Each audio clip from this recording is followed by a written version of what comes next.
The Celtics got freaking booed off the TD Garden floor after a devastating Game 5 loss to Philly. We're going to solve all the Celtics problems next on First to the Floor. Who's going to be first to the floor here? And it was Marcus Smart, as he usually is. Brown drives, layup on the glass. That's not the first time we've seen a superstar in green and white sacrifice the body. Garnett knocked away.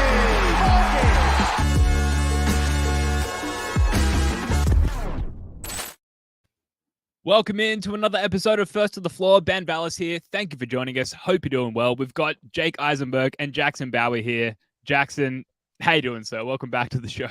Oh, I've been better, Ben. I've been better, and I bet you knew that. But, I'm all right. I'm ready for a therapy session, if that's what we're calling this recording today. It's all part of the intro formula. Ask everyone how they're doing. And so, Jake, how you doing, man? You all right?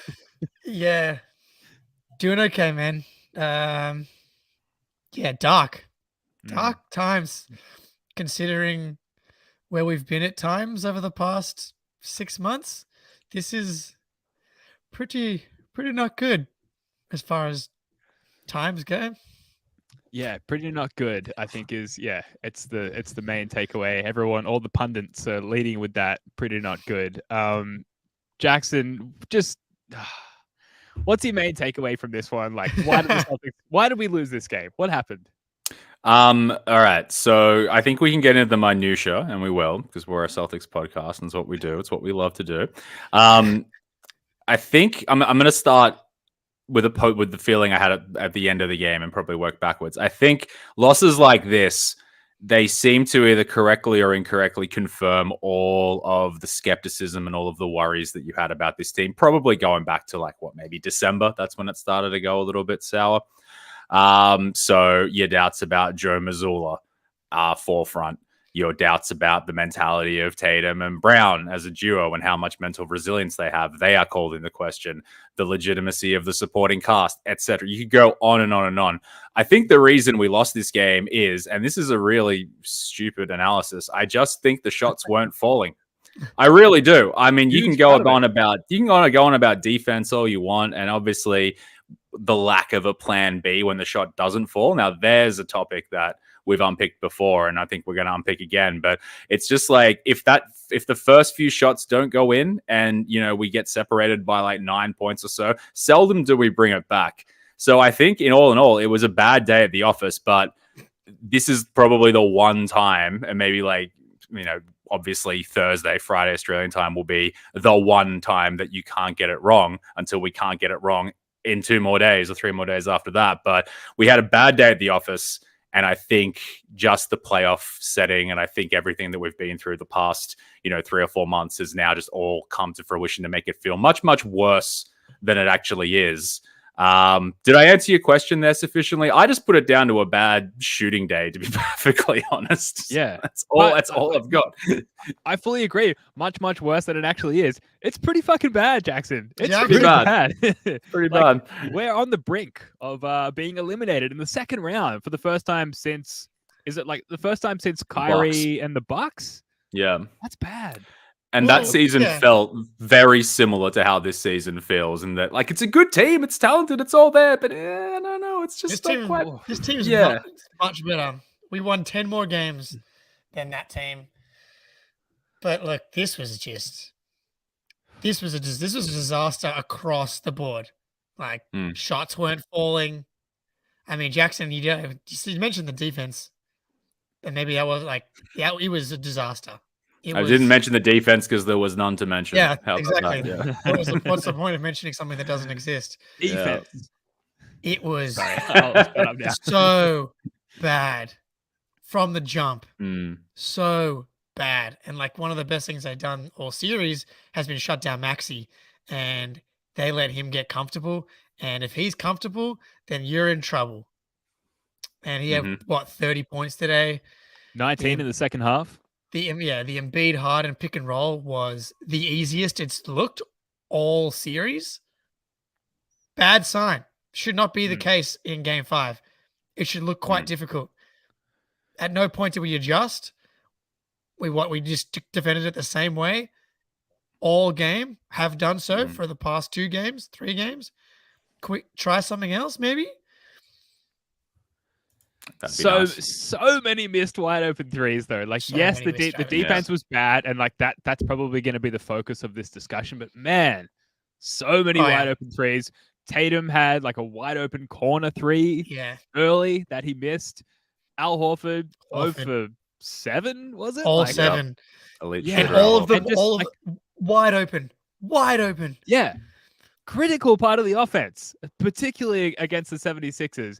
Al Horford spacing, like each missed 3 diminishes the spacing because like, oh, he's not hitting them. Like maybe we can help off him a little bit. Devastating. Half Court Hoops, who is an awesome, like, hoops analyst with the X's and O's, tweeted after the game, all the 76ers have to do to get an open shot is run a Harden and Embiid pick and roll on the left side. The Celtics are icing it, which is like to force them baseline or sideline in this case, which allows Harden to go left, which is his strong side, and Embiid to roll into open space. The Celtics haven't changed the coverage much all of this series.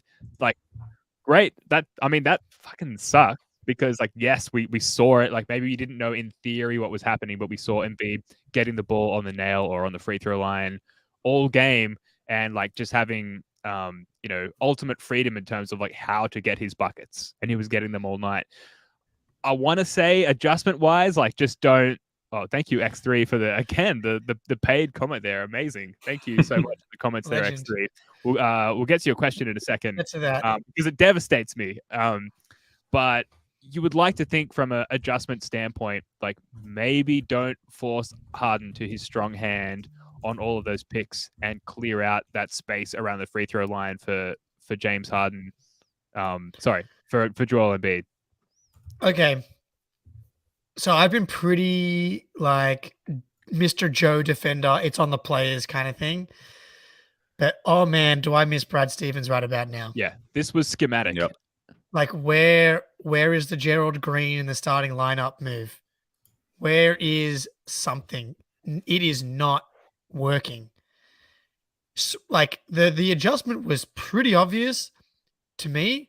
It was put Grant or Rob in with Al and switch everything and then double turn them into ISO guys.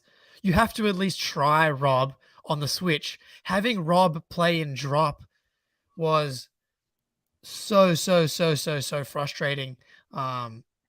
Jaylen Brown getting frustrated on court. Jaylen Brown lost his man like 12 times today. Yeah. He was fucking awful. Let's be honest. Yeah. Awful. And if I have, like, sorry, but you go. I can't talk. Or if I have to fucking hear about Jaylen Brown not getting a shot or being iced out again, I'm going to lose my mind. Like, he go get the ball and shoot. Like, there was so many touches, so many times where he had the ball. He was 9 for 16, 3 for 6 from 3, 24 points, 6 rebounds, 2 assists. You look at the box score and think he had a good game. He was a black hole all game. Every time the ball swung to him, he just stopped, attacked, and then he threw a hand grenade to someone, and the possession was dead. It was ridiculous. What about hit a fucking free throw, man? Like, geez, he got to the line and nice. Yeah, he bricked like multiple consecutive free throws on top of, just completely falling asleep on his defensive coverages.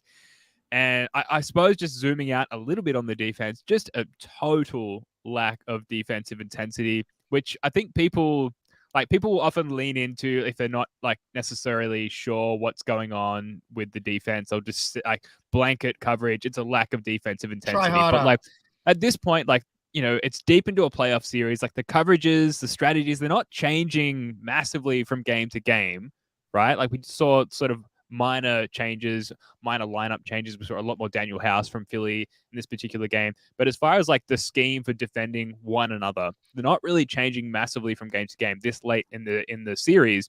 And the Celtics, they just didn't fulfill the strategy, like the game plan defensively in this game. And particularly Jaylen Brown seemed to fall asleep on his coverages and his help and his just intensity and his collapsing into the paint, which the Sixers did a really good job of on the other end of the court. And Daniel House was a huge part of that, particularly in transition. The Celtics had a 92-point offensive rating in transition in this game, which is Yeah, fucking terrible. awesome.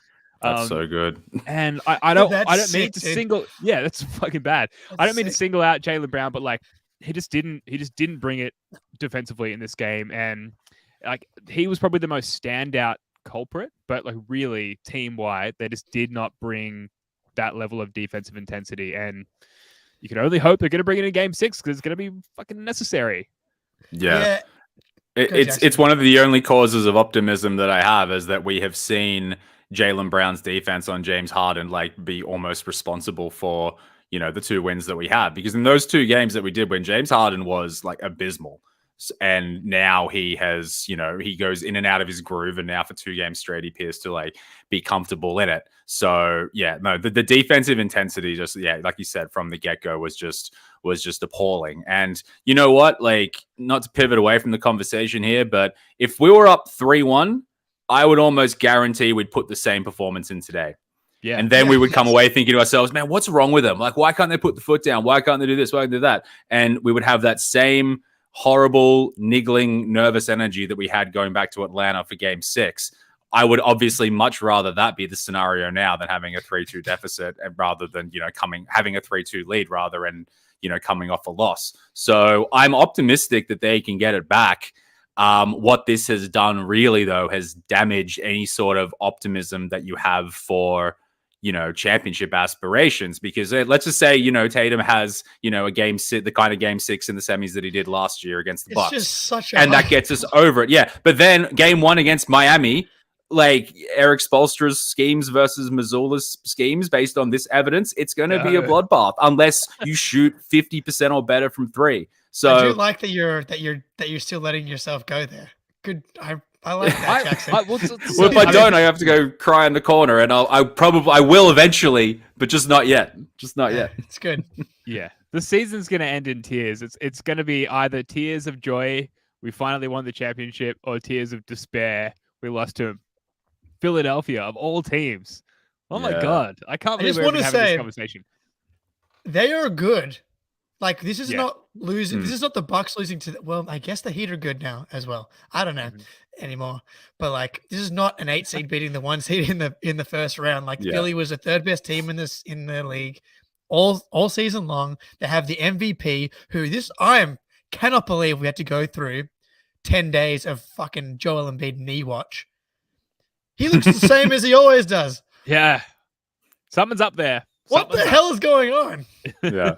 How is he getting better? How is he getting better? Doesn't make any sense. No brace. He's braceless. He's braceless. As Kieran Ross has said in the chat, no brace, no something, no problems, no knee brace, no problems. It should not be the case. Should not be the case. It should be getting worse. It should be getting worse. Degradation over time. My whole thing was, as this series goes along, we're going to get better and stronger. And then the opposite appears to be happening. Mm-hmm. Yeah. What the hell, dude? We do have to address a paid question. If you pay the money, we got to answer the question. It's not no question, yeah. I don't like the question, but I love the support. Thank you for supporting an up and coming pod that is 6 years old now. X3 is the user asks, is it time to split up the Jays? Can I go? Yeah, Ben, please. It's time to max Jaylen Brown. He's going to be announced All NBA tomorrow, today. If you're listening to it, immediately max that man. As soon as we're sort of like able to legally offer him the max contract, do it. Who are we getting back in some sort of trade that's better than Jaylen Brown? I know this has been disappointing. They're both very young, and our leader is 25 years old. There's a lot better to come from these guys who are yet to. We've talked about it a lot, particularly recently because of all of the disappointment around the team. Like 27 is like the prime entry age for NBA players. Neither of these guys have hit that age yet. You're not going to get a better player back if you shop Jaylen Brown around. Like, keep the Jays, rebuild around them if you need, but the core is good. And yes, this will be a disappointing end of the season if it does end this way, which it may very well not, by the way. If they win Game 6, come back Game 7 at home, win. We're not talking about this any longer. It's not time to split up the Jays. It's time to enhance the core group around the Jays. Yeah, dude, like this question I feel like has been following us around for, probably 2-3 seasons now. I think it was peak like middle of the Udoka reign when we were like below 500. I think that was when it was seriously gathering momentum. But then you saw them be statistically one of like the best teams ever for the back half of last season. And, yes, that was a lot to do, with the coaching staff, the schemes, the supporting cast they had. But mate, our supporting cast this year is objectively better than the supporting cast that we had last year. As far as I can tell, the only thing that's really changed is, and I love Joe Mazzulla, but you got a guy who never coached a professional NBA team, got the call up 2 weeks before the season starts, like probably got woken up at 4 a.m. on a phone call by Brad Stevens being like, some shit's gone down. You need to start, getting your schemes and rotations ready for next year. It's like, oh, sweet. I'll just ask, Will Hardy. Oh, he's not there anymore. The coaching staff has been utterly decimated. So is it time to break up the Jays? Hell no. Jaylen Brown might end up making that decision for us and walking away, and then we can just deal with it then. But if it's any decision, if the power is in us being theoretical Celtics management, the one that's going to dole out the $250 million if he's eligible for it, then absolutely not. I don't think you do that. I think you start looking at the other players that you start trading and the coaching staff that you retool before you even contemplate breaking those two up. In my opinion, that is. Thank you for the donation. Yeah. Yes, thank you so much. Feel free to ask literally any question, especially with a donation. Sorry, Jake. And the rest of you that haven't donated, how dare you? I'm just kidding. Do not feel obliged. Do not feel obliged to donate to whatever the fuck is happening up on the screen right now. I don't know where that money goes. I don't see it. No, it goes to us. It goes to us. It goes to us. Yeah. You're not throwing your money away, guys. Keep coming. Exactly. You can go to some more of these lovely pain cleansing soothers. I'm gonna pain cleanse myself too. So I don't want to get too deep into it because if we do go down in game 6 or game 7, we're gonna have like months of discussing this. But I would 100% go the route of using the assets of Marcus, Derrick, and Malcolm to rejig the rest of the roster way before I would think about touching Jaylen, or Tatum's not even a conversation starter for me. From what I've seen from Tatum, and I said this on the stream today, Tatum needs to kind of figure out who he is as a player and understand who he is as a player more. And he's been typecast as this Kobe Bryant, pure scorer kind of guy. But when he's at his best is the second half of game 4, is when he's playing the best defense in the world. Like he's one of the best wing defenders. He's grabbing 18 rebounds, offensive rebounding. He's playmaking. The comp that came to mind was Andre Karolinko, but like the superstar version. And like, that's not the best. Not the take the Pats feeding up. The chat's going off for the chats here. Yeah, they want to start getting naked. I'll do anything. I'll do anything. That's my best friend right there, Kieran. I'll see you in Sydney hopefully in a couple of days. Tatum needs to realize the all-around player. That's when he's at his best. It's not the smooth. He's not the best shooter. He's not the most consistent scorer. He's not Devin Booker, who apparently can go off for 40 points back to back to back to back. He can be one of the best defenders in the NBA, guard 1 through 5. He can play make as good as anyone on this team right now. So, like, if I was going to do anything with this roster, it would be leaning it would be leaning in to Tatum as the guy and accentuating the pieces around him. And we can get into like Derrick White turning into a pumpkin again, Marcus Smart not being a shooter, and a lot of these games ending in Marcus Smart shots and moments when maybe he's not the best offensive player in the league. And if he's going to be out there for 35 minutes and be out there in crunch time, and Tatum's going to be the guy with the ball in his hands, he's going to have to make plays at times. Maybe that's where you go. But this is doomsday stuff right now. Yeah. I think I gotta pull us out a little bit. Yeah, pull us out, man. Because save us. Yeah, an extraction. I'm a helicopter, like extracting you guys from the battlefield because this is off-season stuff. We've got a comment here from Godizilla. I hate the fact that Joe is learning on the job. The roster is great. They're just playing too nonchalant. it's not Joe's fault that Ime became just enraged with horniness in the offseason Fucking and Ime, got himself dude. fired. Like we can't do anything about that. And like I challenge you to tell me a better coaching candidate to take up that role at that point in the offseason, like a few days before the regular season. I think Joe's done an incredible job, all things considered. And of course, like he's gonna have moments being outcoached by Glenn Doc Rivers, like veteran coach, literally took the Celtics to the final championship, like probably prior to the birth dates of many Celtics fans. Now that was a long time ago, 2008. So Joe, you got to cut him some slack. Maybe his experience, his tenure as a coach doesn't align with their expectations for where the team should end up. But like, yeah, he is learning on the job. Of course he's learning on the job. Like he's a first year coach who had almost no runway heading into his first season coaching a team that had championship expectations. Like what else do you want to say?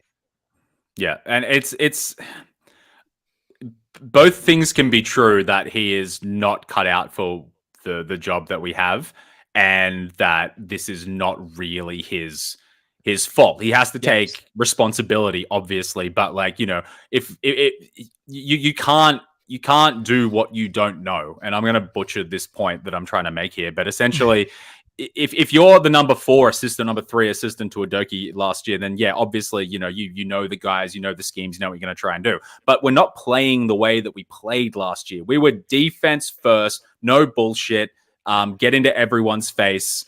That was our identity, and we have divorced ourselves from that. And guess what? After 25 games, it looked like a great decision. We were by far and away the best team, record-wise. We were shooting the 3 ball at like an historic pace, which I kind of maybe screw my face up a little bit because, you're like, a quarter of the way through the season, you're talking about NBA history. It's like, yeah, cool. But it's what are you going to do? You're going to, like, if you're Brad Stevens, right, and you've got this amazing record and this coach is still the interim, do you think to yourself, I'm going to leave this guy as the interim, I'm going to make himself prove his credentials throughout the rest of the regular season and through the playoffs? Okay, all the hindsight warriors are saying, obviously, you should have done that. Or when this guy has got us to 20-5 and we're playing some of the best basketball in the history of the NBA, do you not think to yourself, you know what, let's just make him the permanent coach. He can stop thinking about like, where's my next job going to be or anything like that. And he can concentrate on getting the best out of his team. That is an easy business decision as far as I'm concerned. It hasn't worked out. Or let me pull that back. It's not looking like it's going to work out. We're still alive in this series. But yes, technically we are, but I just, the lack of experience, the lack of schemes, the lack of, sophisticated rotations compared to the likes of Doc Rivers, Eric Spoelstra, etc.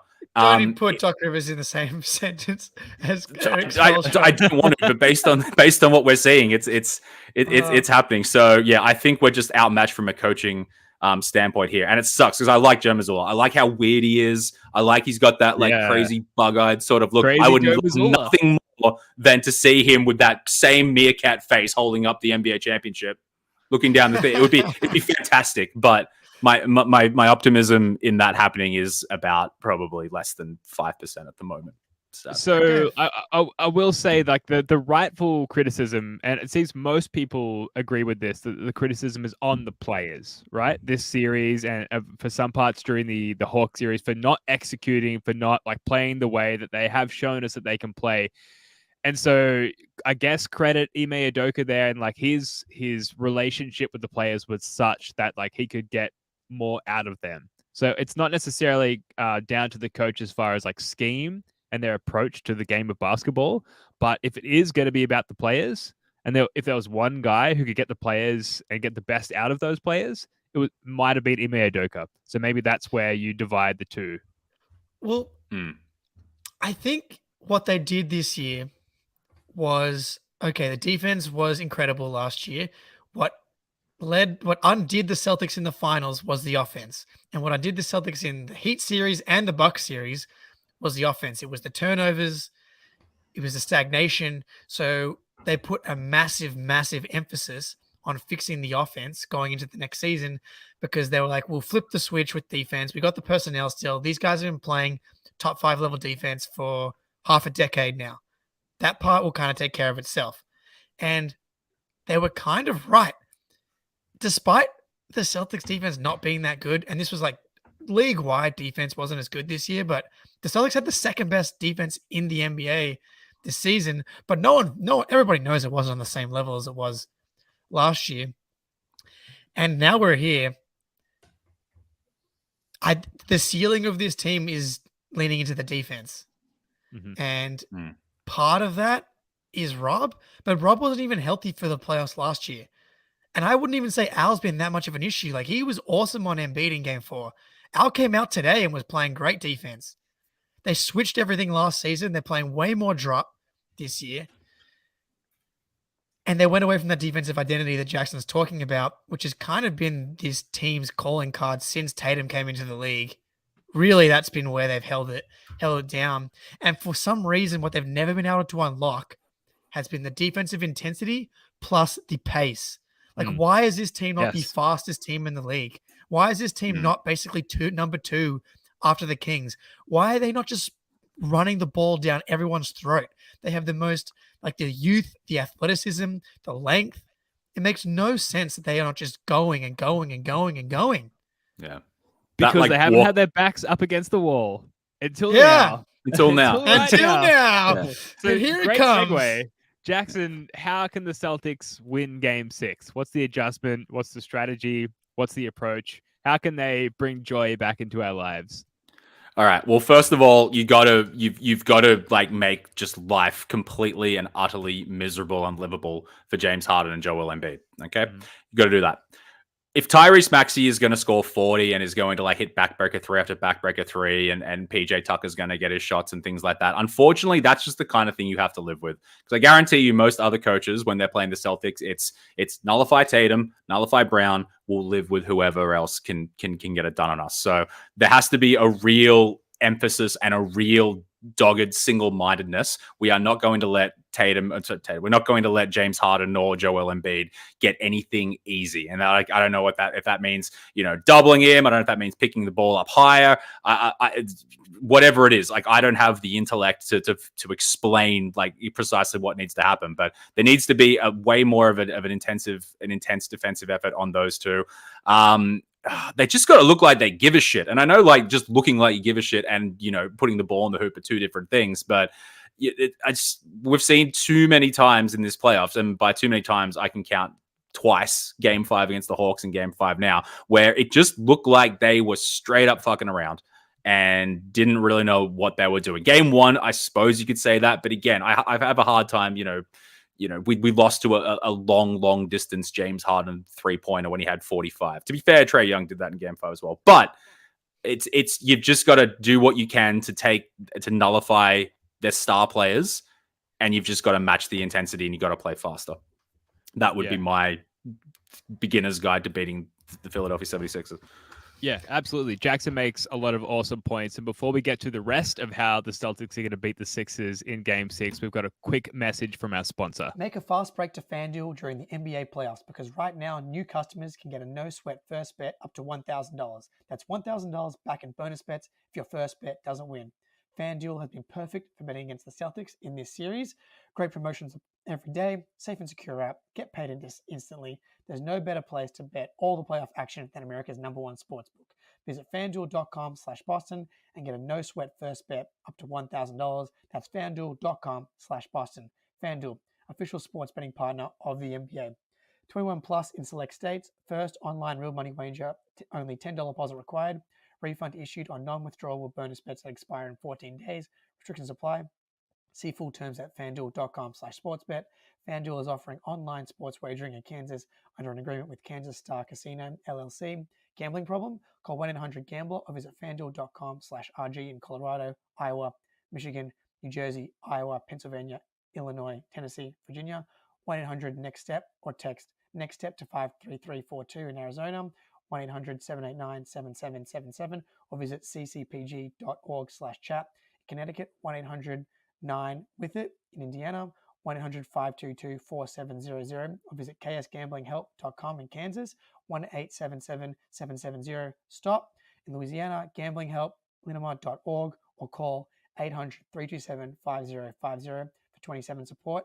Massachusetts, visit mdgamblinghelp.org. In Maryland, 1-877-8-HOPE-NY or text HOPE-NY to 467-369. New York, 1-800-522-4700. In Wyoming, or visit 1-800-GAMBLER.net in West Virginia. Now, if you think Jake is It's awesome so at hard. reading our ad copy, which he is, because it's quite a lot. As much as we love FanDuel, we love getting a punt on before every game.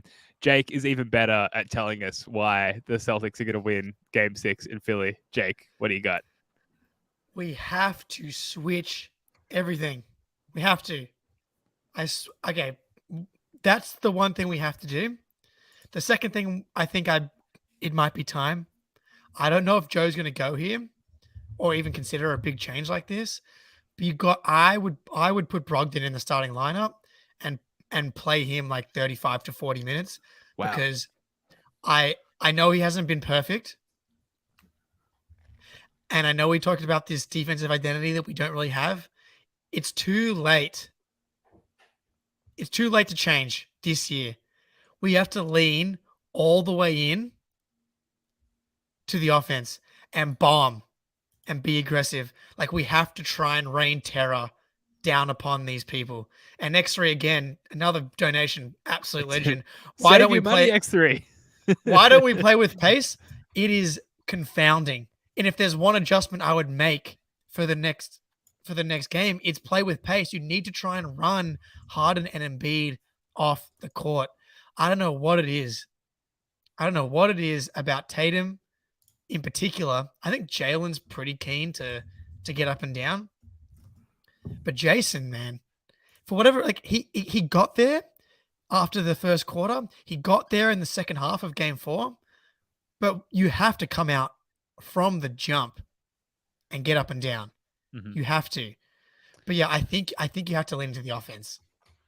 The Celtics were, the Celtics. The Sixers did a great job, as we talked about, of packing the paint. And Daniel House was a huge addition to like just having personnel on the court always who could pack the paint.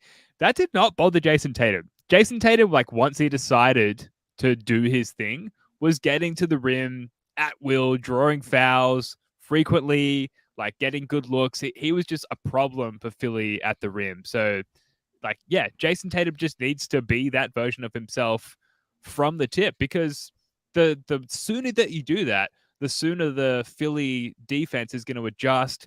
Then you've got those kick out options. Maybe Philly cover the first kick out pass to Horford, then Horford can swing it. Suddenly, like, our offense is zinging again in that sense. So Tatum just needs to be Jason Tatum. Like, it's such a cliche, like, from the tip. What do you think, Jackson? Yeah. Remember Game 1, how they had no Embiid and we had like 80 points in the paint or something like egregious and we still lost? Yes. Yeah, man. It's I don't know, man. My analysis is sort of like petering out. I'm more of a vibes person at this stage because I've got very little left to go with. And the vibes are bad. Yeah, the vibes are bad. That's very currently. acceptable. Yeah. Look, way too many people are going on about Game 6 Milwaukee last year. Different team, different times, different opponent, etc., etc. The one thing that I refuse to write the obituary on this team until it is officially over. When it is officially over, we can probably go into it. But I've just seen this team just pull it out when it looked hopeless like too many times. I've seen it. Yes, they didn't pull it out in the finals last year. Yes, they were that far away from one of the biggest, most embarrassing, horrible chokes of all time in the East Conference Finals. Again, all last year. All I know is that this team, when they play, and we saw it as recently as 5 days ago, Game 3. Like, we're more than capable of handling this team if we execute on the offensive ends. The defensive adjustments, playing with pace, etc. All these things will help. But you're right, it's Tatum. If Tatum is making shots and Tatum's getting the paint and Tatum's getting physical and Tatum is trying to prove himself that he is the equal of Joel Embiid, even if he is just a tier below or whatever, it doesn't matter. You're still in that superstar realm of like top 5-6 guys in the NBA. That should be more than enough to like win a crunch game such as this. So I hope he does it. I really hope he does it. But we are going to need, something other than a duck egg from Al Horford and Derrick White to, not suck.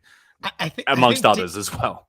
I think D White might be done for this series. Like, wow, Seems is it that bad? I think for this series in particular, I think if we were able to get to the next round, then he can come back into the mix. But for now, he looks like PJ Tucker on offense. Yeah, he's just wandering around. Like, which way am I going? He's just wandering around. That's what he said. He's where, like, what is he doing, dude? This was the mistress. This was the guy. What's the status of that relationship? Man, I've canceled all. I'm like giving up my Marriott membership. Like, it's you're back to monogamous, full commitment to the. I'm on the day he's crowned all defensive second team. It's the moment I walk out the door. Well, when's the last time Derrick White had a fucking big play? Even on defense. Like, like the offense can come and go, but where's the defensive playmaking? That's what's so amazing about Derrick White, taking charges, making blocks, deflections, getting out and running off of that stuff. It's been nothing. It's been nothing. And that's what makes Derrick White special.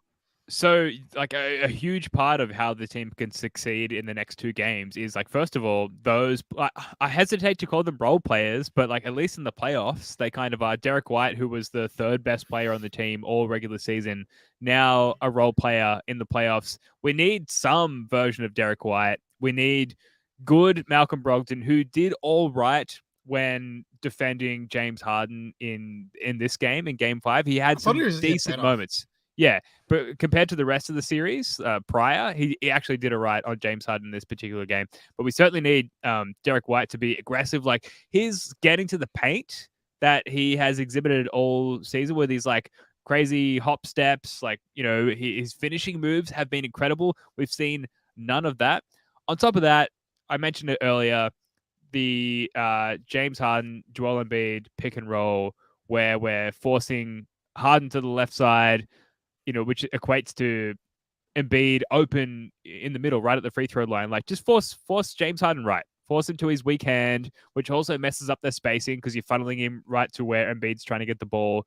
Like, make that adjustment, if nothing else. And I think they will. If we're all talking about that right now, that absolutely must be a point of emphasis in the locker room discussion.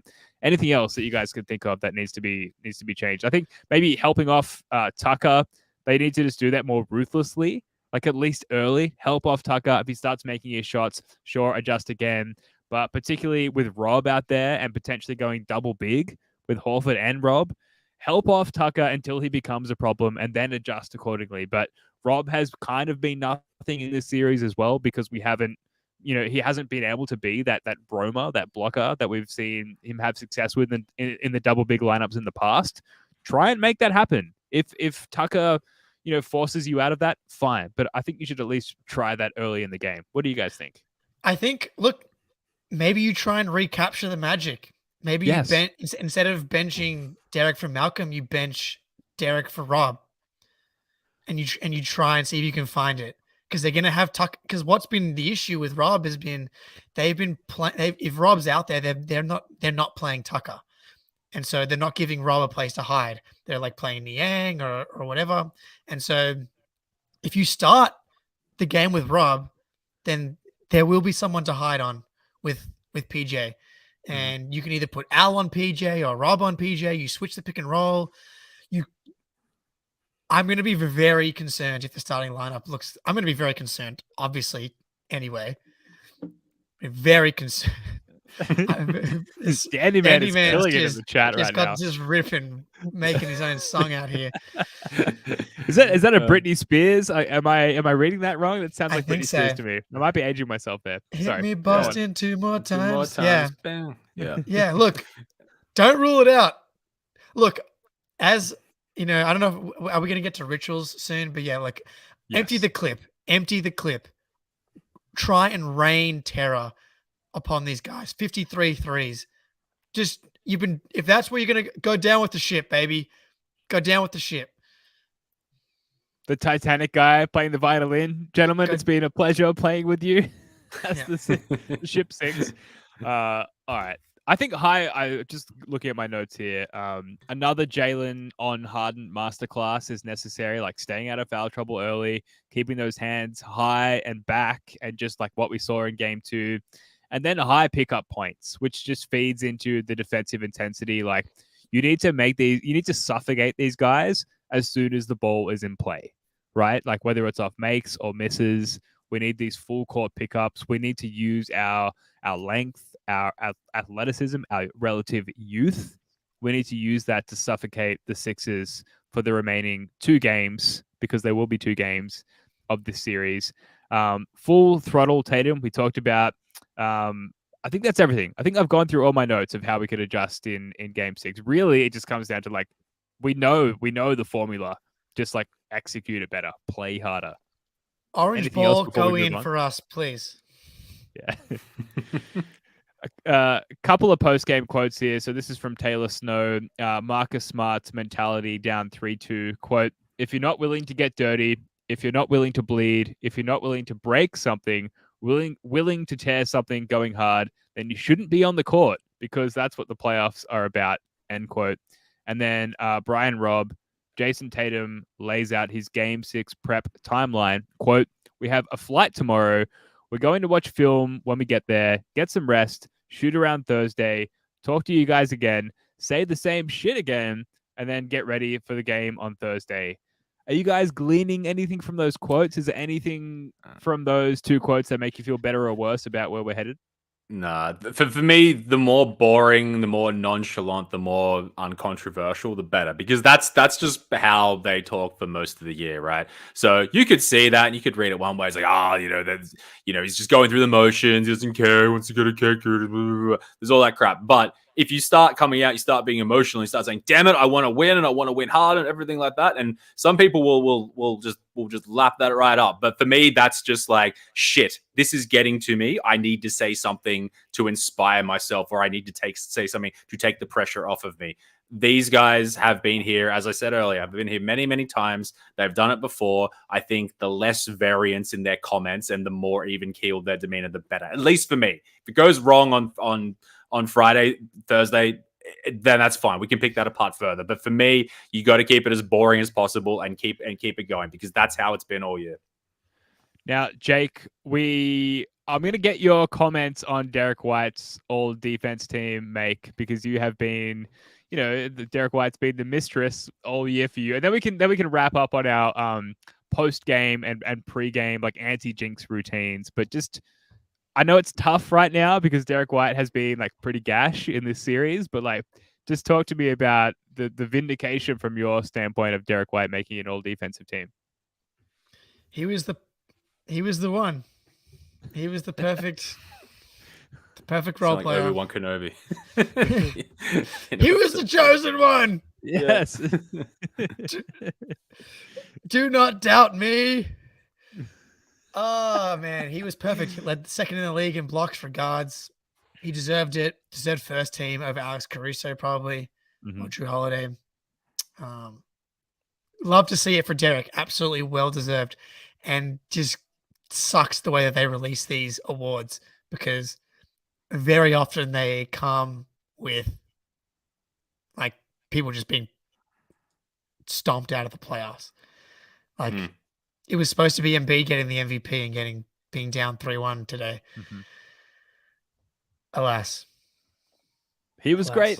I think when we do the end of season recap, like Derrick White will feature a lot more from a more positive standpoint. But given what we haven't seen from him in this series, like, where were you when we needed you, Derrick? Like that's tough. Let's end on this, guys. Jackson, I'll start with you.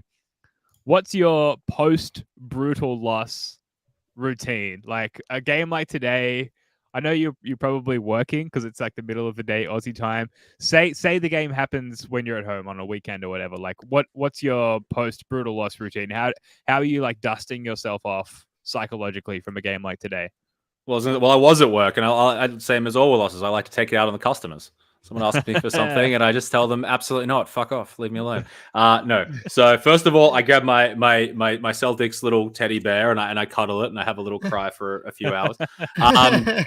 No, man. Like I don't really have much of a routine. A brutal loss. Like honestly, this was a brutal loss, sure, but I accepted it was a loss like halfway through the third quarter. Whereas game 3.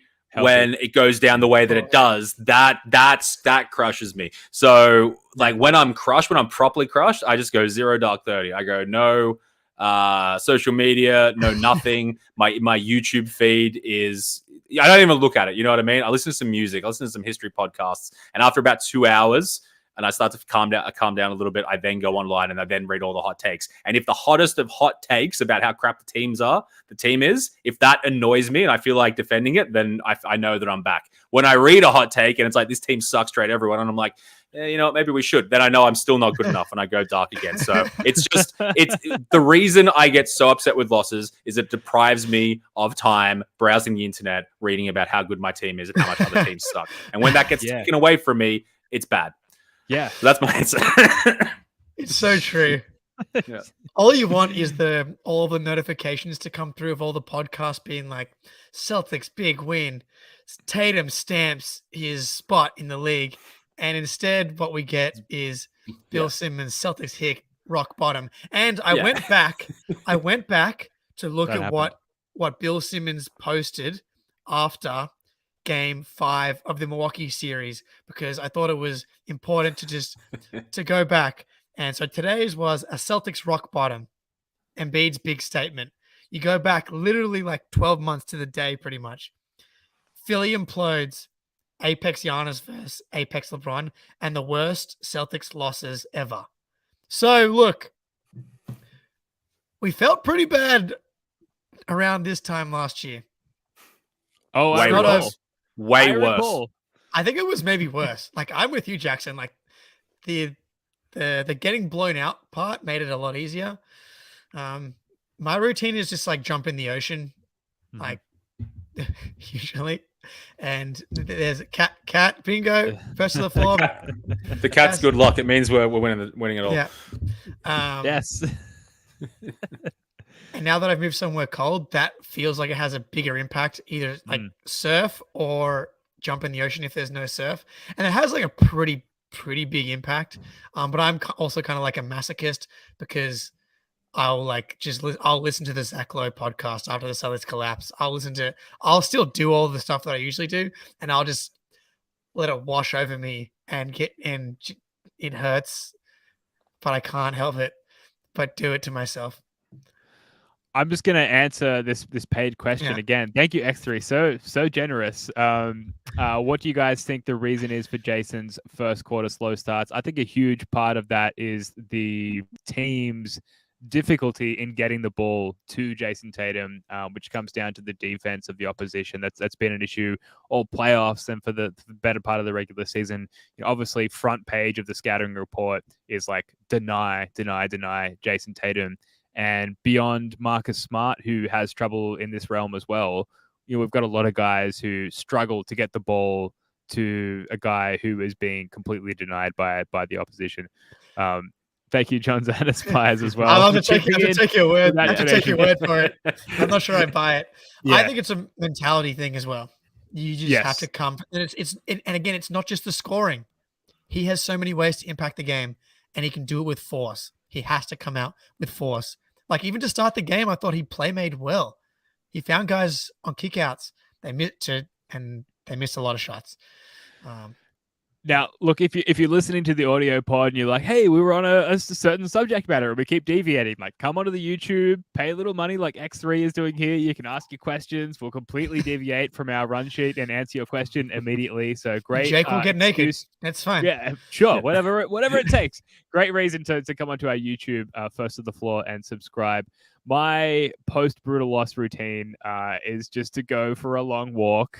I like to listen to like comedy podcasts, just basically like completely take myself out of like I'm a person who enjoys basketball, let alone the Celtics. So it's like go to the gym, work out, music, comedy, video games, as long as it's not NBA 2K. FIFA is huge in these times. Just like remember who you were before you were completely obsessed and like broken down by the Celtics. I think is the routine there. Seal and LX Stone with the big bucks, huge. Not even a question. No, I think that just means take off clothes, guys. I'm gonna stop. That's flex. Like, I think that goes straight back to Seal and S anyway, right? yeah. It's very clever. I'm gonna need another 20 before the pants come off. It is a bigger question. I don't know. It's unanswerable. It's like, how do we approach fandom in a way that's not so painful while also reaping the joy? And the answer is probably you can't. Like, you can't have the joy without the pain, the misery without the glory. So hop in the hot tub, Bubs. $50. We don't have the funding. We'll do a season from a hot tub. $50. Yeah, if you keep donating, we'll eventually pod from a hot tub. In fact, I'll do everything in my life digitally from a hot tub if you donate 100%. All right, predictions. Game 6. Predictions. First of all, quickly before we get to actual predictions, quick round the room pre-game 6 anti-jinx routine. And if you want to roll this into your predictions, that's fine. Sure. But yes, OnlyFans. Thank you, Seal and S Celtics. We will start. Is that Ahmed? It has to be. Is that Ahmed or is Nick Gelso up early? Anti-jinx routine, like between now and when the game starts, and feel free to roll this into your predictions. Like, is it a lucky pair of Celtics undies? Are you barring someone from your life who's like a Sixers fan? Like, what are you doing to ensure a Celtics win in Game 6?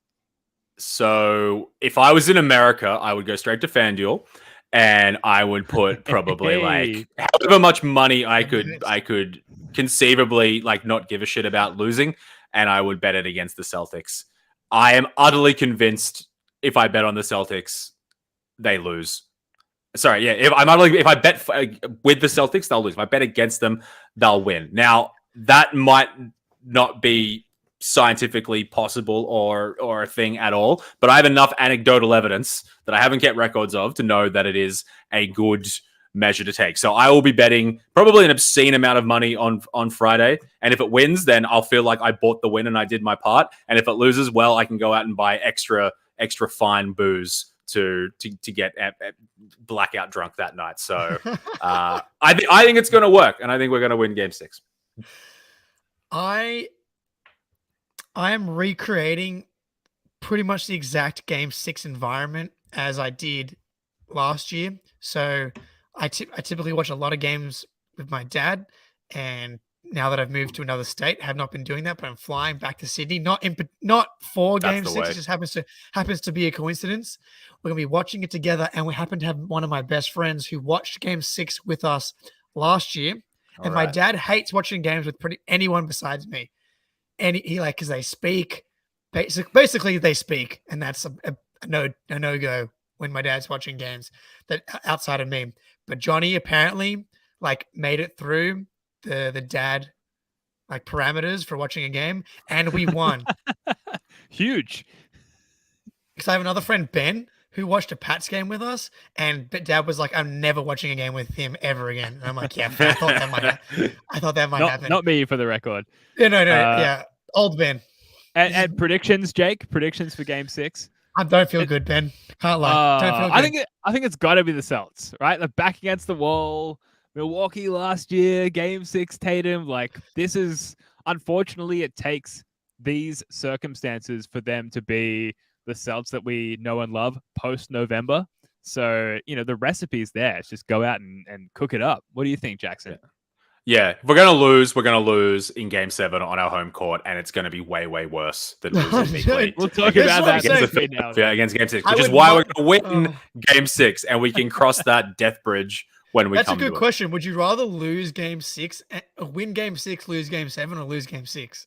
No, lose Game 6. I was thinking about this today. I would never want to be swept in the first round as opposed to losing in Game 6 of the finals.